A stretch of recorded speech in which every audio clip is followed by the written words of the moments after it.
The Rights of Non-Muslims in the Islamic World Part 5. 8. Their right to social security. Some nations take pride in the fact that they provide social services for the needy, and there is no doubt that such services are praiseworthy. We must acknowledge, however, that Islam preceded all nations and systems in establishing these services. Islamic laws set up provisions for needy Muslims, zakat was made obligatory to provide for the needy, and voluntary sadaqah was encouraged to help the impoverished and indigent. These provisions for Muslims are not the topic of discussion. The issue that is of interest here is how this form of social security includes non-Muslims in Muslim society.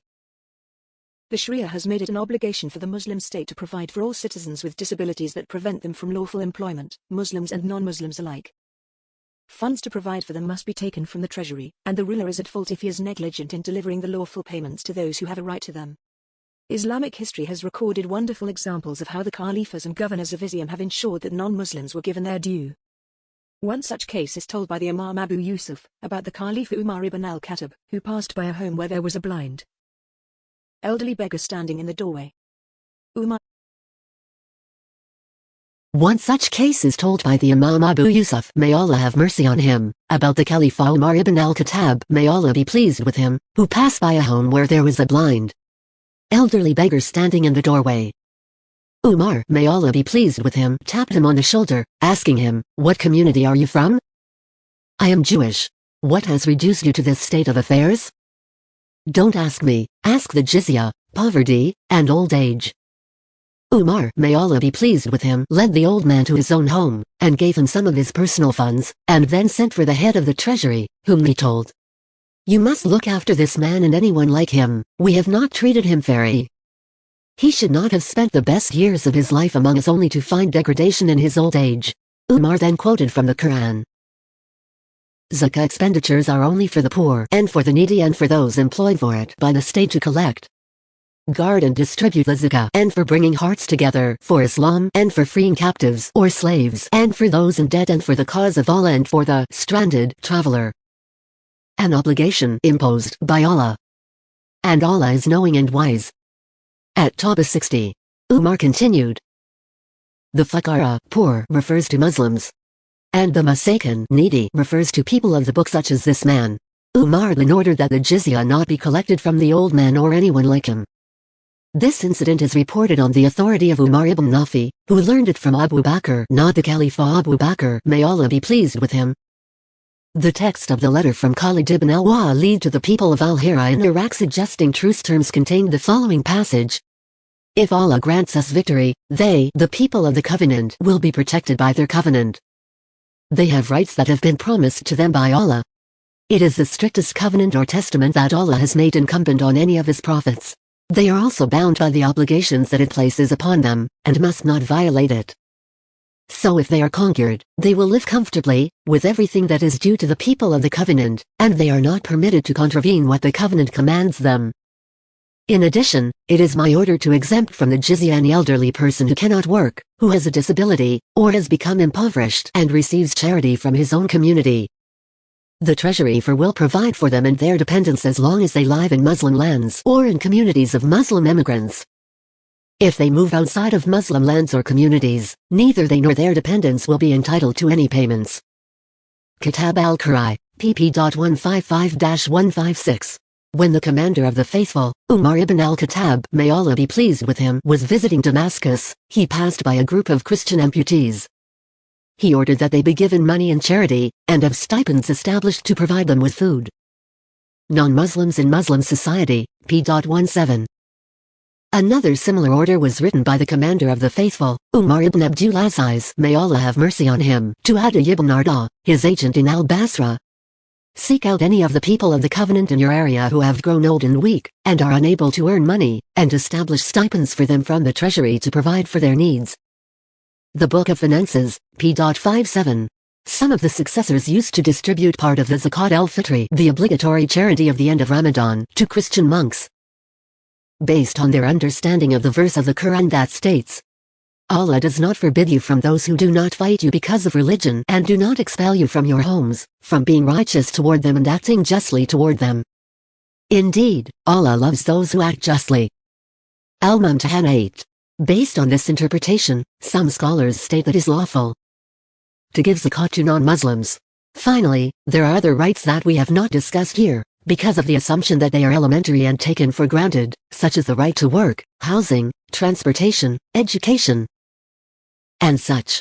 Public regulations relevant to non-Muslims, pp.43-58. However, before concluding, I would like to make the following observation. Our discussion has clarified how non-Muslims living in Muslim countries enjoy rights that they might not be granted in non-Muslim countries. Some readers may respond with the objection that these rights might have existed in history, but the experience of non-Muslims in living Muslim countries today is different. The author's personal observation is that non-Muslims still enjoy these same rights today, and they even achieve high positions of authority in some of these countries where they are a minority.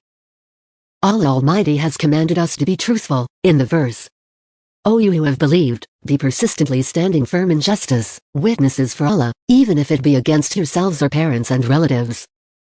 Whether one is rich or poor, Allah is more worthy of both. That is, more knowledgeable of their best interests. Therefore, adhere to what He has enjoined upon you and testify honestly, so follow not personal inclination, lest you not be just. And if you distort your testimony or refuse to give it, then indeed Allah is ever, of what you do, aware. An-Nisa, 135. Further, when we compare the conditions of non-Muslims living in Muslims to the status of Muslim minorities living in non-Muslim countries, whether now or in history, we see a profound difference. What happened to Muslims during the Crusades, under the Spanish Inquisition, in Communist China, or the Soviet Union? What is happening to them today in the Balkans, Rohingya, Russia, Palestine, and India? It would be worthwhile to reflect and dare to give an answer based on fairness and declaration of truth and justice. Allah is the best of judges, and He states, O you who have believed, be persistently standing firm for Allah, witnesses in justice, and do not let the hatred of a people prevent you from being just. Be just. That is nearer to righteousness. And fear Allah. Indeed, Allah is fully aware of what you do. Al-Ma'idah 8.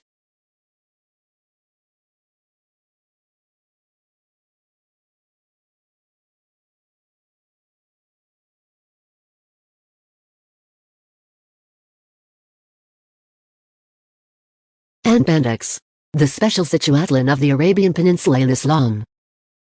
During the symposium in Rome entitled Human Rights in Islam, after delivering the previous lecture, a question was directed to me that asked, how can you claim that Islam guarantees freedom of belief to non-Muslims, when the Kingdom of Saudi Arabia forbids them to perform public worship services or erect churches and temples? My answer was as follows. Minutes of the 5th meeting of the Preparatory Committee of the Supreme Council for Islamic Affairs, Kingdom of Saudi Arabia, 1420 1999 AD. Everyone knows that the modern international community is composed of nations that have sovereignty over their own lands that are defined by recognized boundaries. It is the right of each nation to apply its laws and regulations within its boundaries to its citizens and residents, and to not have foreign laws imposed within its boundaries. Its sources of law can only be its own constitution, government, and justice system. Upholding its treaty obligations according to the conventions and resolutions of the United Nations concerning human rights is restricted by the provision of not disturbing public law and security. This is accordance with the text of the International Conventions and Declarations of Human Rights. Paragraph 2 of Article 29 of the Universal Declaration of Human Rights. Ratified by the General Assembly of the United Nations in December of 1948, which states, in the exercise of his rights and freedoms, everyone shall be subject only to such limitations as are determined by law solely for the purpose of securing due recognition and respect for the rights and freedoms of others and of meeting the just requirements of morality, public order and the general welfare in a democratic society. Human Rights, a collection of international documents, v1, p.10. The Constitution of the Kingdom of Saudi Arabia that is agreed upon by its people is the Sharia, or Islamic law, based upon the Book of Allah and the Sunnah of His Prophet, peace and blessings of Allah upon him. This has been documented since the founding of the Kingdom of Saudi Arabia, when its original system of government was established. Review of the Sharia makes it clear that it established the right of the individual to belief, freedom of worship to non-Muslims, and erecting places of worship in Muslim countries. Regulations of the People of the Covenant, v.2, p.130 closing parenthesis with the exception of the Arabian Peninsula. Public regulations relevant to non-Muslims. p.48. The Sharia does not permit non-Muslims to perform public worship services or erect places of worship, according to Bakr ibn Abdullah Abu Zayd, who wrote, "This peninsula is the sanctuary of Islam, the cradle of its first community, the citadel of all Islamic lands, their capital city and home base throughout history. It is from here that the light of prophecy shone forth to eliminate the darkness of ignorance." Unique features of the Arabian Peninsula, p.29. The commander of the faithful Umar ibn al-Khattab, may Allah be pleased with him, reported that the Messenger of Allah, peace and blessings of Allah upon him, stated, "I will have all the Jews and Christians leave the Arabian Peninsula until I leave only Muslims." Sahih Muslim, v.2, p.1388.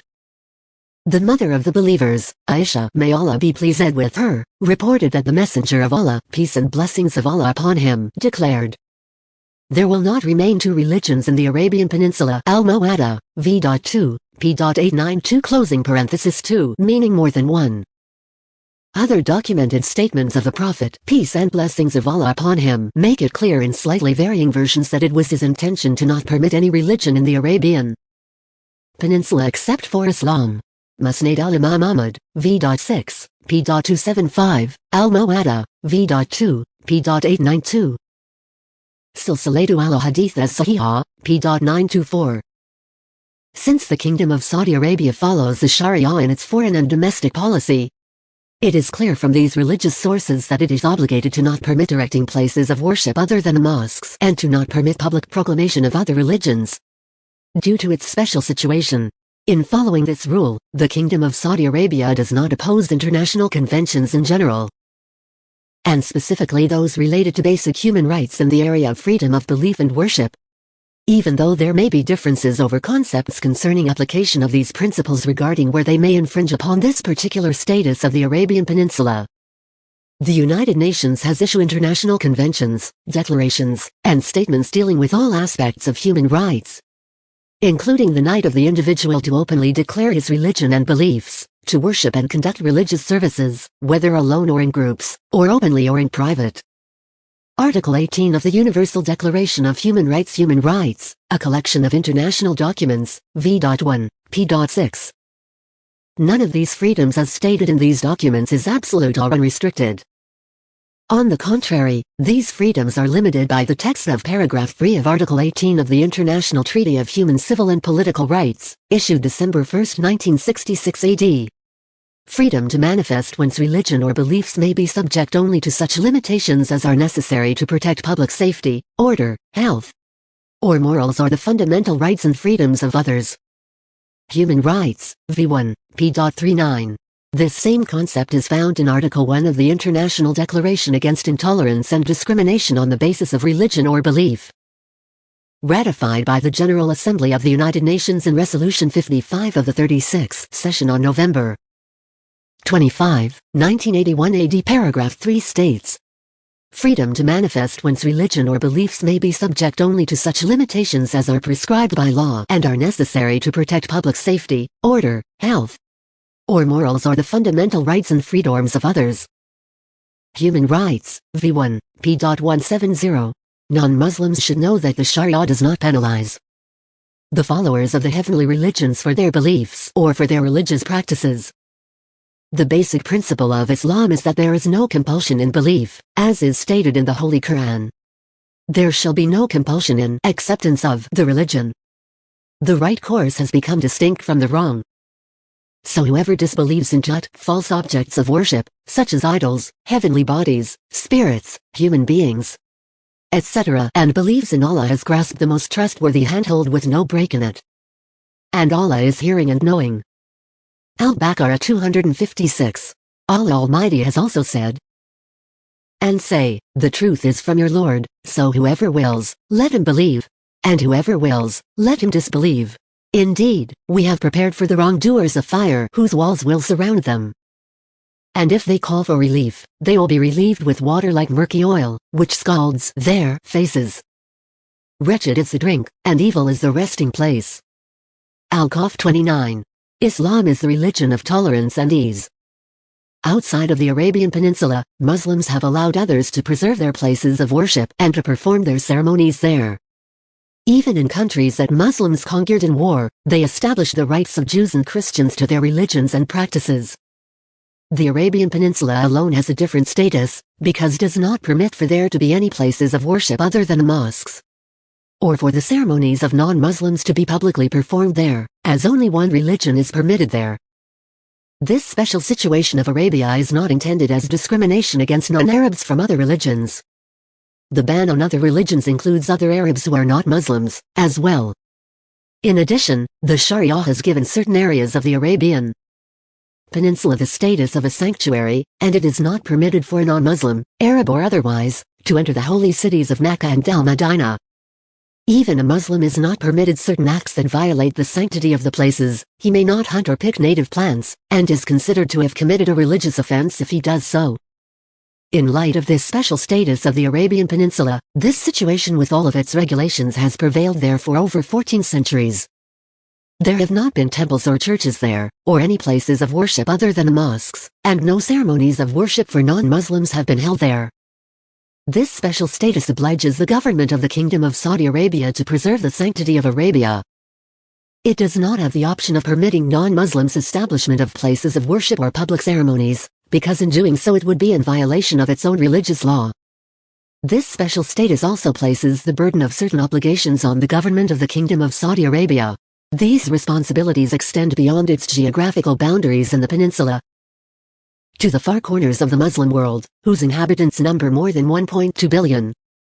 All of these Muslims refuse for there to be non-Muslim places of worship in the Arabian Peninsula, in obedience to the ban established by the Prophet, peace and blessings of Allah upon him.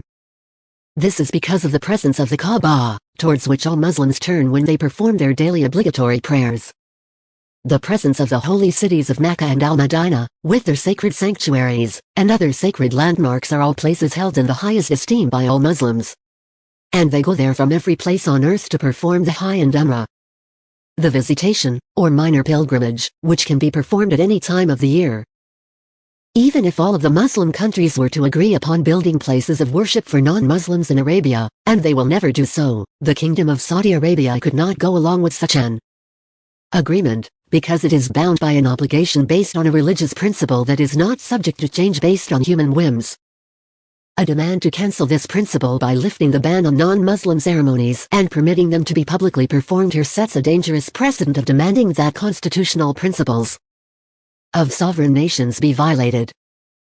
For the Kingdom of Saudi Arabia, it would mean violation of a basic principle of the Sharia, which is divine legislation, and not secular civil law amenable to change or abrogation. No authority, no matter how powerful, has the right to change or amend the divine law. For this reason, the Permanent Council of Scholarly Research and Religious Decrees in the Kingdom of Saudi Arabia issued Fatwa 12413 on 1/4/1421 AH July 3, 2008, which affirms the inadmissibility of building public places of worship for non-Muslims, or permitting them to publicly perform their worship services in the Arabian Peninsula. The World Islamic Council for Dawah and Relief Islamic Missionary Activity issued the following statement in its session chaired by the leading scholar of Al-Azhar in Cairo, on October 12, 2000. Concerning the statements of Cardinal Bevy, Bishop of Poland, and other officials of the Concerning the statements of Cardinal Bevy, Bishop of Poland, and other officials of the Catholic Church in Italy and the Vatican against Muslims demanding that churches be built in Saudi Arabia. It is our determined affirmation that the Arabian Peninsula and the Kingdom of Saudi Arabia, its heart, are the geographic citadel of the creed of Islam. Religious law does not permit any other religion to be established there. It is not permitted under any circumstance for any religion other than Islam to be proclaimed there. The chair of this committee denounces any further demand for churches to be built in the Kingdom of Saudi Arabia, especially since this matter was decisively stated in a lengthy dialogue with the Vatican via the World Islamic Council for Dialogue, where it was agreed to close this topic and not reopen any further discussion concerning it. Muslim scholars have agreed that it is an obligation of whoever rules the Arabian Peninsula to not allow establishment of places of worship for non-Muslims, as was stated by the scholar Bakr Abu Zaid. The very act of laying one brick upon another for a non-believing temple, be it a church, monastery, house of fire, or whatever it may be, constitutes a deliberate challenge and act of hostility against Islam's faith and laws. Unique features of the Arabian Peninsula, p.83.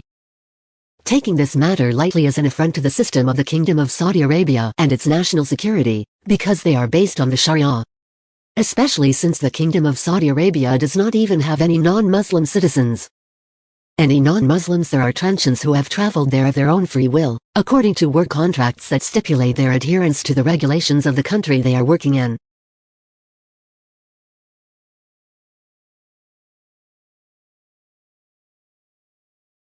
The Kingdom of Saudi Arabia admits millions of transients, who belong to various religions, and permitting all of them to perform public ceremonies and set up churches, temples and such would lead to public disturbances and undermine order and security. It is worth reiterating that the laws of the Kingdom of Saudi Arabia do not prevent freedom of belief and personal religion for its foreign residents. Nobody can interfere in their private worship, or compel them to abandon their beliefs. There has never been any incident where a Christian or anyone else was exposed to pressure or punishment because of his belief, or because of private religious in his home, as long as they were not publicized. Members of the diplomatic corps and other non-Muslim residents hold their ceremonies in their residences without making public announcements, and nobody questions them about this. However, extending those ceremonies beyond worship to public proclamations or missionary activity would constitute a threat to public security and order. And this is a matter not permitted by any of the international declarations of human rights. This is made clear in both Article 18 of the International Treaty on Civil and Political Rights, and in Article 1 of the International Declaration Against Intolerance and Discrimination on the Basis of Religion or Belief. This discussion should have clarified that the Kingdom of Saudi Arabia, which draws its constitution and laws from the Sharia, respects and protects the rights of non-Muslims to practice their religion in a manner that does not contravene its particular religious and historical status. In doing so, it also abides by the international conventions concerning this issue. May Allah guide us to the straight path.